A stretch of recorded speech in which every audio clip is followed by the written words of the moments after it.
Si vous souffrez d'un de ces problèmes, vous devez immédiatement cesser de consommer de l'ail.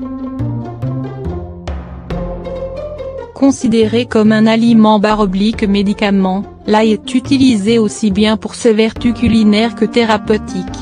Sa réputation n'est plus à faire en matière de bienfaits, essentiellement si vous utilisez celui constitué d'une peau rose et si vous le consommez cru.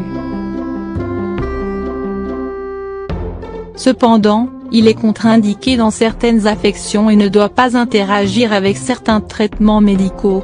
Si vous êtes concerné par un des troubles cités dans cet article, vous devez diminuer voire cesser votre consommation d'ail. Les origines de l'ail. Originaire d'Asie centrale, et cultivée en Égypte depuis l'Antiquité, c'est une plante utilisée depuis plus de 5000 ans. Dans la Rome antique, 61 maladies étaient traitées avec l'ail dont les gousses étaient écrasées pour agir comme un antiseptique dans le traitement des plaies. En médecine grecque, il était utilisé comme vermifuge et pour traiter l'asthme. De nos jours, l'ail est également utilisé dans la prévention des maladies cardiovasculaires, le traitement de l'excès de cholestérol et l'hypertension. En application locale, il aide à en venir à bout des verrues et à traiter les mycoses de la peau. Cependant, il faut l'appliquer avec précaution car il peut provoquer des brûlures. Les bienfaits de l'ail.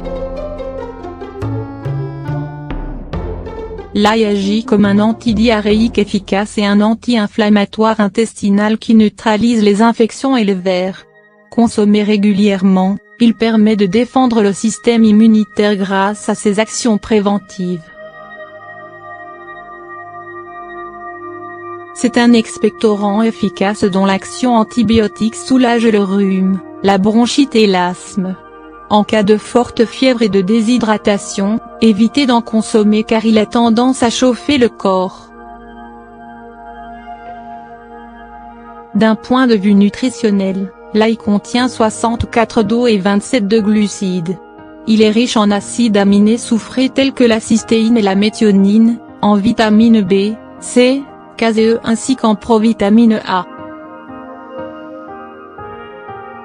Il a une forte teneur en minéraux et oligo-éléments tels que le soufre, le potassium, le phosphore, le sodium, le calcium, le magnésium, l'iode, le fer, le zinc, le manganèse, le cuivre et la silice.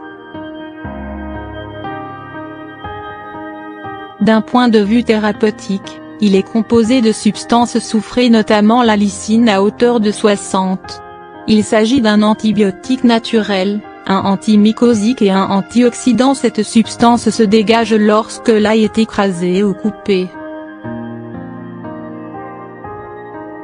Afin de bénéficier des bienfaits de l'ail de façon optimale, il est conseillé de l'émincer ou de l'écraser 30 minutes avant son utilisation pour favoriser la formation de composés soufrés, principe actif responsable des effets thérapeutiques.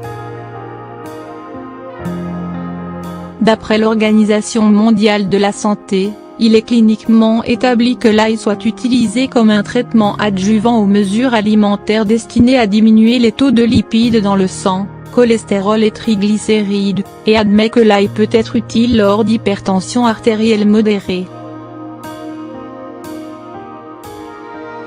Cependant, la consommation de l'ail est contre-indiquée chez les personnes atteintes d'affections particulières.